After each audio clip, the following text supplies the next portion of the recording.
Morning all, we're now in Singapore. We got here yesterday evening. We got here about 5 o'clock. We went straight to the brewery tap for Heart of Darkness that we first saw in Ho Chi Minh in Vietnam. Because I forgot. We had a bit of a late start this morning. Had a mooch, just had some breakfast. But the thing Claire really wanted to see, the big thing she wanted to see here was...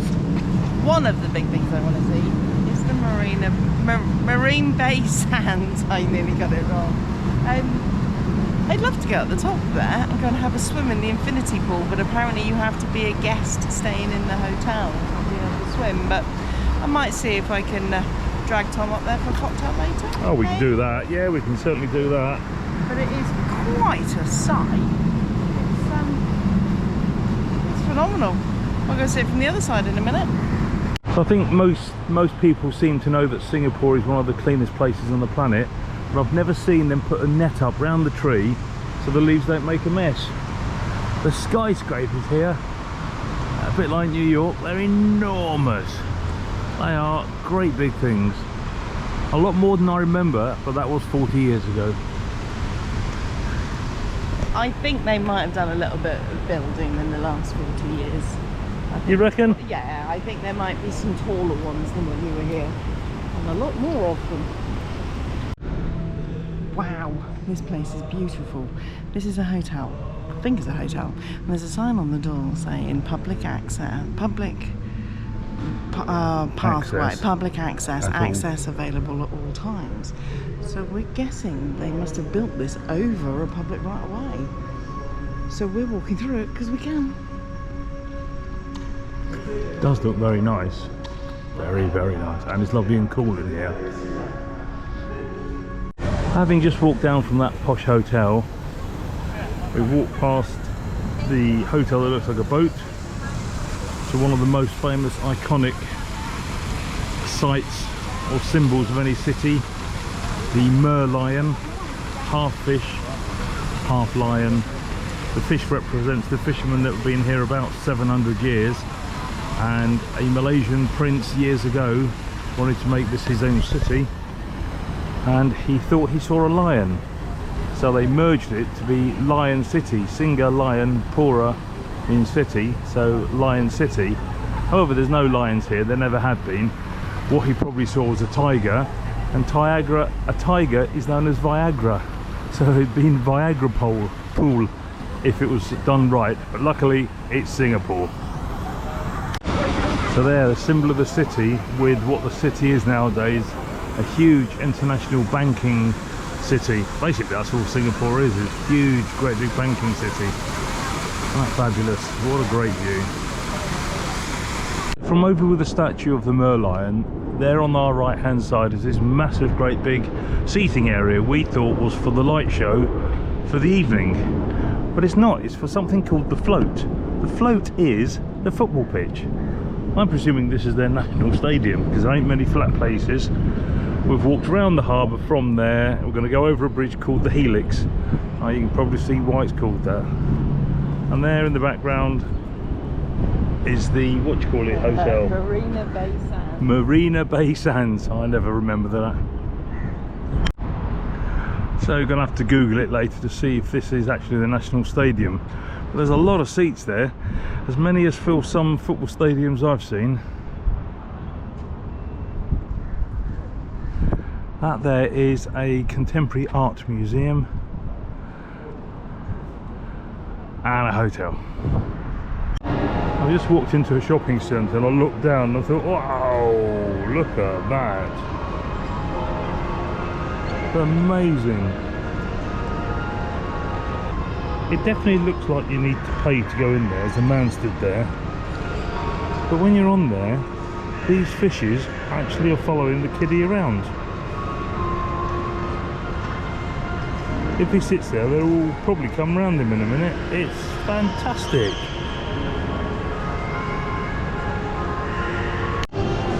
You definitely, when you come to a shopping centre, especially this one by the bay, feel underdressed compared to anyone, and also that your wallet is so incredibly light.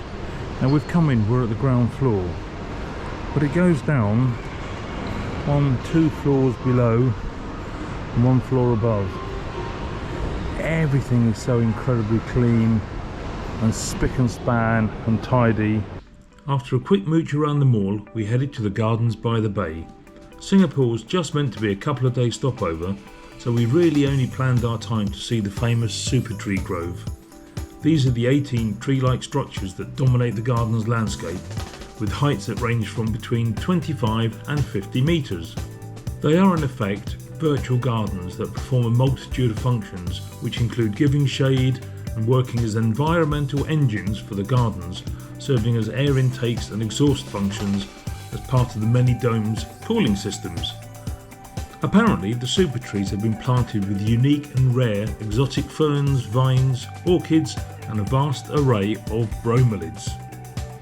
Not realising the gardens were a massive 250 acres, we were astounded just how much there was to see here.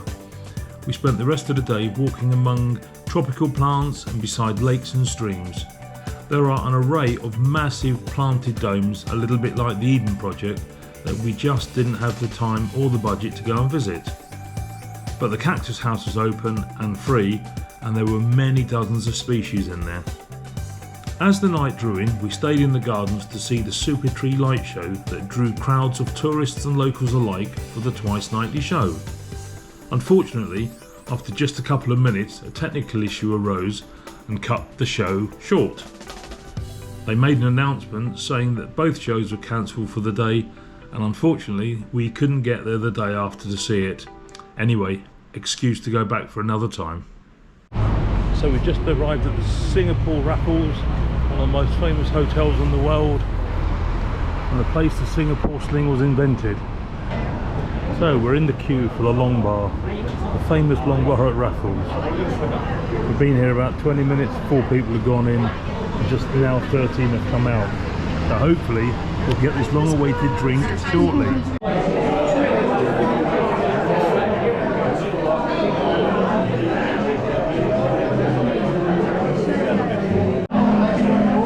What do you think? Wow.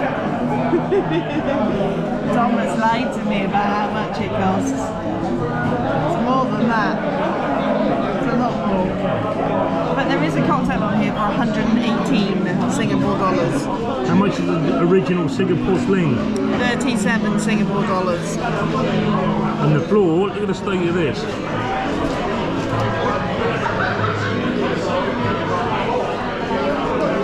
Bits of peanut from there. At £37 for a cocktail, there's got to be something a bit special here. And these are the peanuts. These peanuts in the shell. When you open up, they're salted peanuts. How do they do that? Really? How do they get salt inside the shells? Magic. Mind you, when you're spending 37 quid on a cocktail, they've got to be good. It's not 37 quid. 37 Singapore dollars, still £23 a cocktail. Nice though.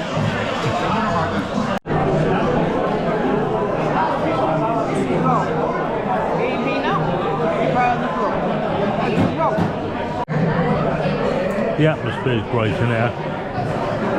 The prices are astronomical. Peanuts are good. Cocktails are good. The building looks great. Tomorrow my bank account is going to cry. Until then, we're going to enjoy it.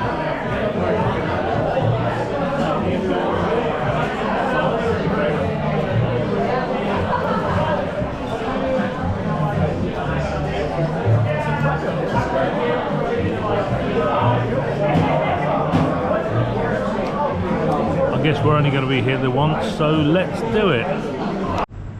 Gotta say, Singapore is one of the oddest places I've ever been. I love a Chinatown. I love the buzz, the smell. You can smell the durian.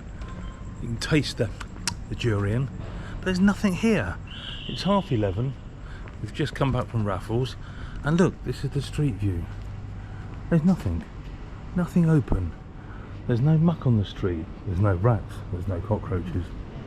There's nothing open. All we want is another cocktail. What are we going to do?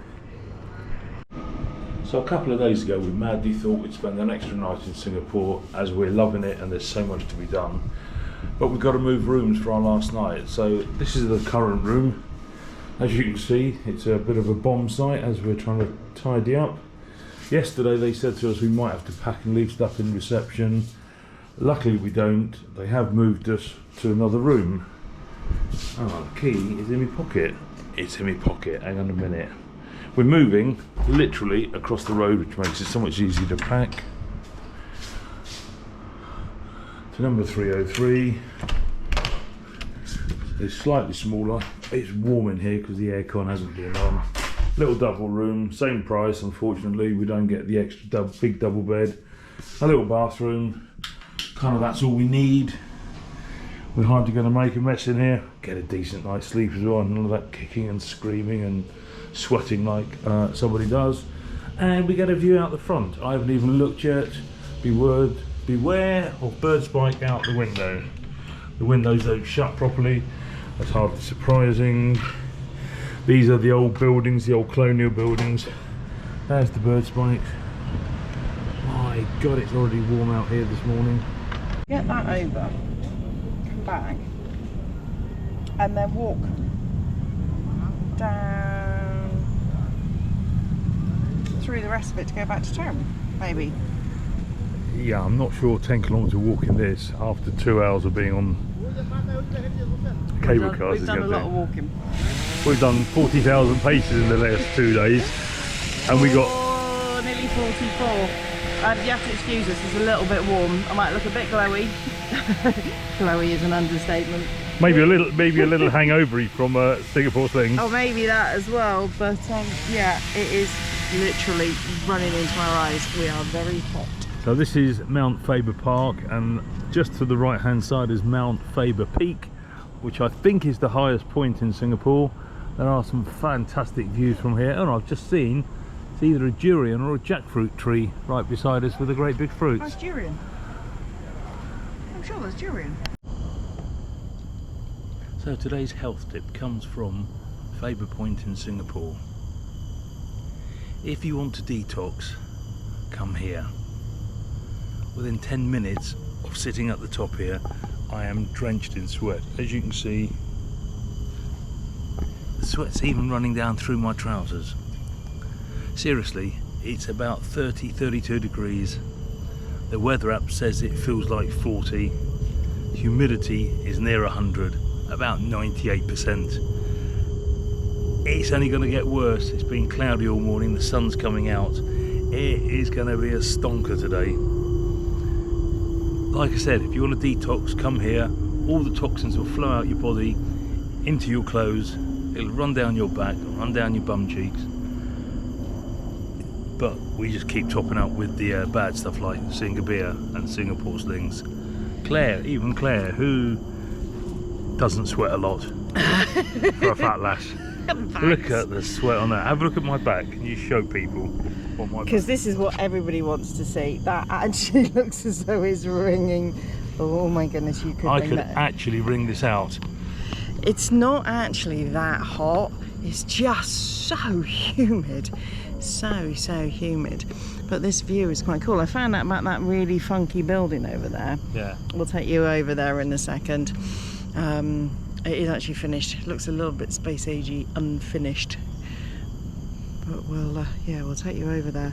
There's some cool markers on the floor. That one's saying the airport's in that direction. The next one over is saying Little India and Bangkok are in that direction. Next one round is saying that Kuala Lumpur's in that direction. Cool. Quite cool up here.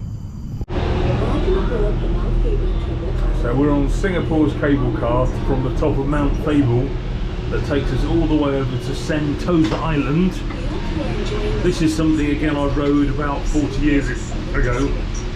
Feels like we're being launched off the end now. We are a bit. Ready for the drop? Wow! God, it probably takes your breath away, doesn't it? Oh, it's lovely, isn't it? Sentosa station will take around 15 minutes. This will give you plenty of time to enjoy the views and take many photos and videos along the way. It's so quiet when you're up in a place like this, isn't it? That's a 15-minute ride to the island from here. Quite a long way, isn't it? It's quite a long way. Somebody's house down there. So we thought we'd get the second cable car of the day on Sentosa Island to head to the fort at the end, where there's a bit of a World War II showcase. I think this is where I went years ago, where the Japanese surrendered. However, the whole of Sentosa does look like Pleasureland. It's just one giant Theme park. forest. Yes. I don't mind it, but for the jungle. Jungle, jungle, jungle, jungle roll. So here we are at the last tower before we go down into the station. I don't think I've seen one drop like this before. Just turned around and looked. That is a hell of a drop down. I think that's the walkway we need to take to get to the fort. Again, the treetop walkway. It is fabulous. It is so nicely laid out. I mean, you feel like you're being mugged every time you turn the corner, but you feel okay about it. This would be a fantastic place to come if you had money. Everything is here. It's all laid out nicely. It's all clean and it's just here. It's all set up, isn't it, so that the working populace are entertained when they're not working. It's such a small country. They've got to provide everything just to keep their people happy. Because I should imagine most of the business working, the banks and things like that, they're imported staff, and they come here. The men work. The wives and the children. Well, the family, let's say, the family have got to be entertained, and they earn some money here, so they can afford it. Sentosa is so man-made. Even these beaches are man-made. The island's there to protect. All you can feel is the heavy, deep rumbling of those great big ships in the world's biggest container port. Just a deep, deep rumbling. You probably can't hear it. It is lovely. Like I said, it is lovely. This is the last remaining intact fort on Sentosa that guarded Singapore. All the other ones in Singapore and on the island here have been demolished or removed for other building works. This is part of the heritage trail on the island.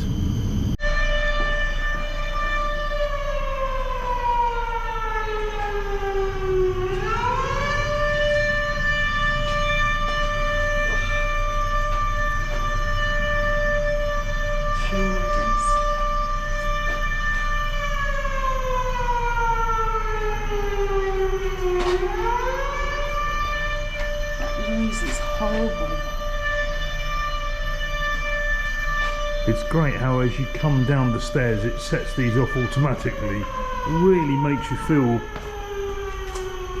like it's real. It sends shivers down your spine.